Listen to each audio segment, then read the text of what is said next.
নমস্কার বন্ধুরা, সুস্বাগতম আপনাদের ডিফেন্সের এই বাংলায়, যেখানে আমরা ভারত তথা বিশ্বের সমস্ত দেশের ডিফেন্স সম্পর্কিত কিছু লেটেস্ট খবর আপডেট করে থাকি। তবে দেখে নেওয়া যাক এই মুহূর্তের কিছু গুরুত্বপূর্ণ ডিফেন্স খবরগুলি। MH-60r রোমিও হেলিকপ্টার কিভাবে নৌবাহিনীর সক্ষমতা বাড়াবে? ইউএসএ সরকারের সাথে 15,000 কোটি টাকার চুক্তির অংশ হিসেবে ভারত 2025 সালের মধ্যে 24টি MH-60R হেলিকপ্টার ক্রয় করেছে। এন্টি সাবমেরিন জাহাজ বিরোধী হামলা, বিশেষায়িত সামুদ্রিক অভিযানের পাশাপাশি অনুসন্ধান ও উদ্ধারের অভিযানের জন্য তাদের মোতায়েন করা হবে। দ্য প্রিন্ট অনুসারে এই হেলিকপ্টারগুলি ভারতের চারপাশের জলসীমায় চীনের ক্রমবর্ধমান অভিযানের মধ্যে এন্টি সাবমেরিন অভিযানের জন্য ভারতীয় নৌবাহিনীর প্রয়োজনীয়তা পূরণ করবে। নৌবাহিনী বর্তমানে এই উদ্দেশ্যে P-8I বিমান ব্যবহার করবে।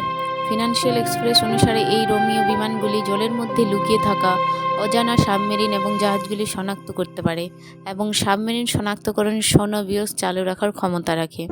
অ্যান্টি সাবমেরিন অপারেশনগুলির অংশ হিসাবে সক্রিয় এবং প্যাসিভ উভয়ই ASW সম্পদগুলি যে কোনো নৌবহরের জন্য অত্যাবশ্যক, কারণ তারা একটি স্টিল সাবমেরিনের হুমকি সম্পর্কে সতর্ক করতে সাহায্য করে। রিপোর্ট অনুযায়ী এই সম্পদগুলি একটি ASW স্ক্রিন প্রদান করে এবং যে কোনো প্রতিকূল সাবমেরিন বা জলের নিচের হুমকিকে নিরপেক্ষ করতে সাহায্য করবে। ভারতীয় সেনাবাহিনীর জন্য 400 হালকা সাজোয়া বহুমুখী গাড়ি LAMV। ভারতীয় প্রতিরক্ষা খাত আগের চেয়ে আরও সাহসী এবং প্রতিটি দিনই এটি দেশকে স্থিতিশীলতা প্রদান করে এবং পরিস্থিতি মোকাবেলায় নিজেকে সজ্জিত করেছে। ভারতীয় সেনাবাহিনী যান্ত্রিক, পদাতিক এবং সাজোয়া বাহিনীর জন্য আনুমানিক পরিমাণ 400 হালকা সাজোয়া বহুমুখী গাড়ি সংগ্রহ করার পরিকল্পনা করেছে।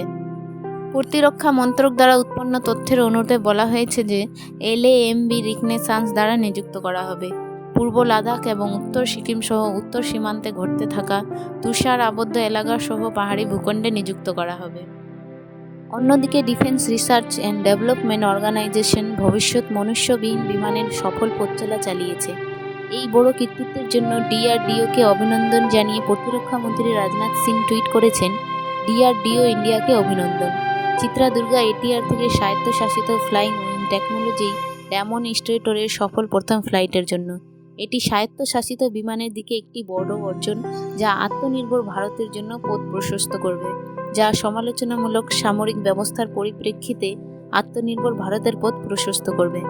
লাদাখ অচলাবস্থার সমাধানের জন্য সাম্প্রতিক ভারত-চীন সামরিক আলোচনায় 4 দফা ঐক্যমত্যে পৌঁছেছে চীনের সামরিক বাহিনী বৃহস্পতিবার বলেছে যে ভারতের সাথে সাম্প্রতিক কর্পস কমান্ডার পর্যায়ের বৈঠকে একটি 4 দফা ঐক্যমতে পৌঁছেছে, যার মধ্যে দ্বিপাক্ষিক সম্পর্ক পুনরুদ্ধারের গতি বজায় রাখা, কার্যকরভাবে পার্থক্য পরিচালনা করা এবং সীমান্তে স্থিতিশীলতা বজায় রাখা অন্তর্ভুক্ত। দিল্লিতে সরকারি সূত্র জানিয়েছেন, চীন ভারত কর্পস কমান্ডার স্তরের বৈঠকের 16তম রাউন্ডে মন্তব্য করে চীনের জাতীয় প্রতিরক্ষা মন্ত্রকের মুখপাত্র জ্যেষ্ঠ কর্নেল উ কিয়ান বলেছেন, উভয় পক্ষ একটি গঠনমূলক এবং দূরদর্শী উপায়ে বিষয়গুলি নিয়ে আলোচনা করেছে এবং 4টি মতৈক্যে পৌঁছেছে। কমান্ডারদের বৈঠকে লাইন অফ অ্যাকচুয়াল কন্ট্রোল বরাবর ঘর্ষণ পয়েন্টের নিষ্পত্তির বিষয়ে আলোচনা হয়েছে। বন্ধুরা, আপনাদের যদি এই ভিডিওটি ভালো লেগে থাকে তাহলে অবশ্যই লাইক আর শেয়ার করে দেবেন।